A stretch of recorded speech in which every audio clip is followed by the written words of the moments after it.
Shaitan has already come to you like a sheikh, a mufti with a big amana and said to you, did you hear what the brother said? إِنَّمَا الْأَعْمَالُ بِالنِّيَّاتِ. You've been doing this great action for a long time. Now you notice there's a problem with your intention. So what does he advise you with?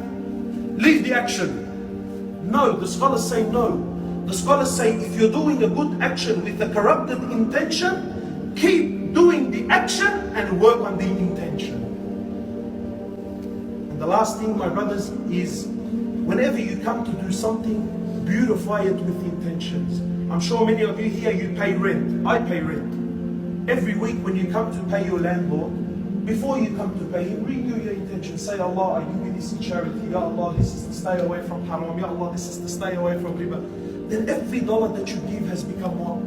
Become sadaqah. You're filling up petrol in the car, you say, Ya Allah, I'm intending all of this fuel, I'm going to spend it in your sake, taking my children to school and going to the masjid.